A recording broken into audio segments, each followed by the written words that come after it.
حضرت آدم علیہ الصلاۃ والسلام کو مباشرت کرنا کس نے اور کیسے سکھایا؟ اللہ نے جب حضرت جبرائیل کو حکم دیا حضرت آدم کو جمع مباشرت کے آداب سکھاؤ۔ جب حضرت جبرائیل نے کہا تو حضرت آدم نے کہا جمع کے آداب سکھائے۔ حضرت آدم جب حضرت حوا کے پاس گئے، حضرت حوا نے کہا یہ کیا چیز؟ پھر حضرت حوا نے کہا یہ بار بار کرو۔ بسم اللہ الرحمن الرحیم۔ حدیث شریف بخاری جلد نمبر اول میں اللہ تبارک و تعالیٰ نے جب حضرت جبرائیل علیہ الصلاۃ والسلام کو حکم فرمایا جاؤ حضرت آدم کے پاس اور انہیں حضرت حوا علیہ الصلاۃ والسلام کے ساتھ جمع کرنے کا حکم دو اور مباشرت کے آداب بھی سکھاؤ، تو جب حضرت جبرائیل نے حضرت آدم علیہ الصلاۃ والسلام کے پاس تشریف لائے اور اللہ کا حکم سنایا تو حضرت آدم علیہ الصلاۃ والسلام کہنے لگے جمع کیا ہوتا ہے، وہ کیسے ہوتا ہے؟ حضرت آدم اور حضرت حوا کی پہلی زفاف جاننے کے لیے اس ویڈیو کو آخر تک ضرور دیکھیں۔ حضرت آدم علیہ الصلاۃ والسلام حضرت حوا علیہ الصلاۃ والسلام سے مباشرت کرنا کس نے اور کیسے سکھایا تھا؟ حضرت سیدنا امام غزالی رحمۃ اللہ علیہ فرماتے ہیں مباشرت کرنا جنت کی لذتوں میں سے ایک لذت ہے۔ حضرت سیدنا بغدادی رحمۃ اللہ علیہ فرماتے ہیں انسان کو جمع کی ایسی ضرورت ہے جیسے کہ غذا کی۔ جیسا کہ ہم جانتے ہیں کہ کھانا پینا انسان کی سب سے پہلی اور سب سے بڑی ضرورت ہے۔ اگر ہم کھانا پینا چھوڑ دیں گے تو ہمارا جسم اور صحت زیادہ عرصے تک برقرار نہیں رہ پائے گی۔ بالکل اسی طرح سے کھانے پینے کے بعد میاں بیوی کی شرعی ملاقات یعنی مباشرت نہایت ضروری عمل ہے۔ اس شرعی ملاقات کو مباشرت جمع یا بیوی کا تنہائی میں محبت بھرا کام سر انجام دینا کہتے ہیں۔ جو بھی نام دینا چاہیں درست ہوگا۔ جب آپ صحبت قائم کرتے ہیں تو آپ کو دلی سکون اور خوشی محسوس ہوتی ہے، آپ بھی اپنے آپ سے پیار کرنے لگ جاتے ہیں۔ میاں بیوی کے جمع کے دوران ایسے ہارمونز خارج ہوتے ہیں جو میاں بیوی کی خوشی کا باعث بنتے ہیں۔ جب میاں بیوی خوش ہوتے ہیں تو اعتماد میں اضافہ ہوتا ہے اور محبت میں اضافہ ہوتا ہے۔ اللہ رب العزت نے حضرت آدم علیہ الصلاۃ والسلام کے بعد حضرت حوا علیہ الصلاۃ والسلام کو پیدا فرمایا اور یوں نسل انسان کی تحقیق ہوئی، جس کی ابتدا اللہ تعالیٰ کے حضرت آدم علیہ الصلاۃ والسلام کو مٹی سے پیدا فرمانے سے ہوئی۔ حضرت آدم علیہ الصلاۃ والسلام کو اللہ رب العالمین نے جنت کے اندر تخلیق فرمایا اور حضرت آدم کے اندر ایسی بشر تھے یعنی انسان تھے اور ان کی جنس سے کوئی بھی بشر موجود نہ تھا جس کے ذریعے سے حضرت آدم علیہ الصلاۃ والسلام کو انسیت حاصل کرتے۔ چنانچہ آپ اپنے دل کے اندر سوچا کرتے کاش میرا بھی کوئی ہم جنس بشر ہوتا کہ میں بھی اس سے انسیت حاصل کرتا۔ اللہ رب العزت خوب جانتے تھے جو کہ حضرت آدم علیہ الصلاۃ والسلام کے دل کے اندر چل رہا تھا۔ جب حضرت آدم علیہ الصلاۃ والسلام سو رہے تھے تو ان کے جسم سے حضرت حوا علیہ الصلاۃ والسلام کو بائی پسلی سے پیدا فرمایا تھا تاکہ آپ حضرت حوا سے انسیت حاصل کر سکیں۔ جب حضرت آدم نیند سے بیدار ہوئے تو آپ نے حضرت حوا کو اپنے سامنے دیکھا تو آپ سے سوال کیا کہ تم کون ہو؟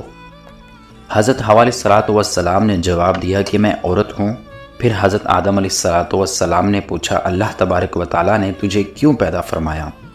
تو حضرت حوا نے جواب دیا کہ اللہ تبارک و تعالیٰ نے مجھے آپ کی تسکین کے لیے پیدا فرمایا تاکہ آپ میرے قرب سے سکون حاصل کر سکیں۔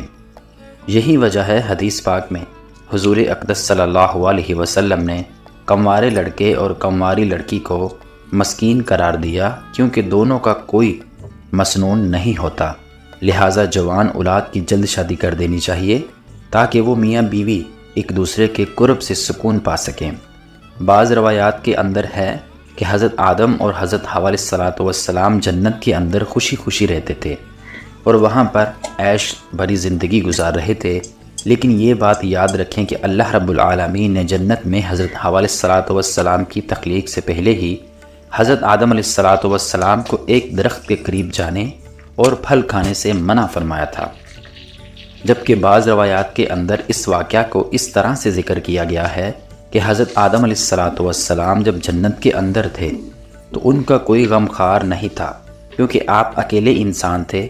چنانچہ آپ کے دل کے اندر یہ چاہت تھی کہ کاش میری جن سے کوئی اور بھی ہوتا جس سے میں تسکین حاصل کر سکتا۔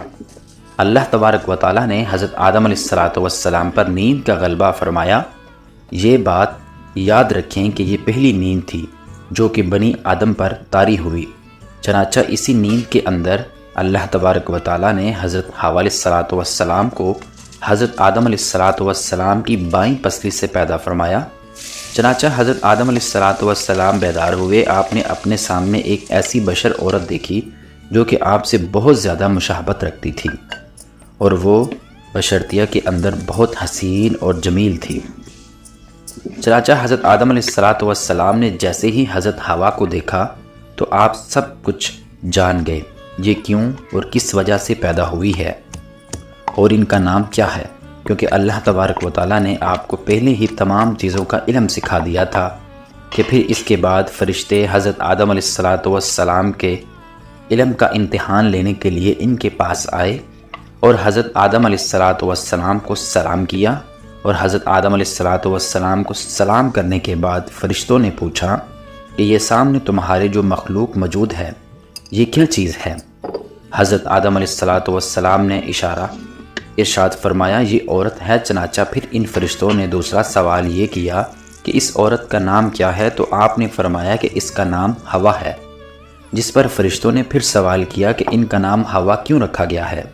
حضرت آدم علیہ السلام نے جواب دیا کیونکہ ان کو ایک زندہ انسان پیدا فرما گیا ہے، اسی وجہ سے ان کا نام حوا علیہ السلام رکھا گیا۔ حضرت ابراہیم رحمۃ اللہ علیہ روایت کرتے ہیں جب اللہ رب العالمین نے حضرت آدم علیہ السلام کو پیدا فرمایا تو اللہ تبارک و تعالیٰ نے حضرت آدم کی طرف ایک فرشتے کو بھیجا۔ حضرت آدم علیہ السلام کو جماع یعنی مباشرت کا حکم دیا تو انہوں نے حضرت حوا علیہ السلام سے مباشرت کی۔ چنانچہ جب حضرت آدم علیہ السلام جماع سے فارغ ہوئے تو حضرت حوا علیہ السلام نے کہا اے آدم تو بہت اچھی چیز ہے، اس کو میرے ساتھ اور زیادہ کرو۔ اس حوالے سے اس کی کوئی سند موجود نہیں۔ یہ بعض روایات میں آتا ہے کہ حضرت آدم علیہ السلام کو جنت کا معائنہ پھل کھانے کی وجہ سے زمین پر اتارا تو کافی عرصے تک ایک دوسرے سے جدا رہے۔ چنانچہ حضرت آدم علیہ السلام اللہ رب العالمین کی محبت اور اپنی خطا پر بہت زیادہ غم زدہ ہوتے تھے۔ چنانچہ آپ کے رونے کی شدت کی وجہ سے ایک دن حضرت جبرائیل علیہ السلام نے اللہ تبارک و تعالیٰ کی بارگاہ میں حضرت آدم علیہ السلام کی سفارش کی، جس پر اللہ تبارک و تعالیٰ نے حضرت آدم علیہ السلام کے دل کے اندر توبہ کرنے کا طریقہ پیدا فرمایا کہ میرے پیارے حبیب نبی کریم صلی اللہ علیہ وسلم کے وسیلے سے میری بارگاہ کے اندر توبہ کرو تو میں تمہاری توبہ قبول کر لوں گا۔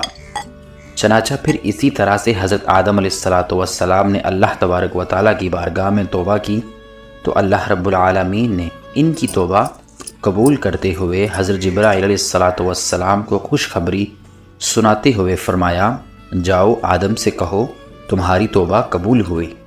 پھر حضرت جبرائیل علیہ السلام حضرت آدم علیہ السلام کے پاس تشریف لائے اور ان کی توبہ کی قبولیت کی خوشخبری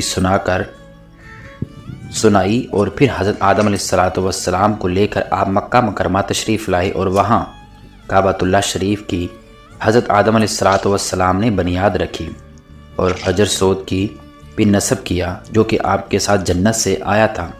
اس کے بعد حضرت آدم علیہ السلام اور حضرت حوا علیہ السلام کی عرفات کے اندر ملاقات کروائی۔ چنانچہ اس عرصے کی دوری اور وقت اور دنیا کی تغیرات کی وجہ سے دونوں کے اندر کافی تبدیلیاں آ چکی تھیں، اس وجہ سے دونوں ایک دوسرے کو پہچان نہ سکے، جس پر حضرت جبرائیل علیہ السلام نے آپ دونوں کا تعارف کروایا۔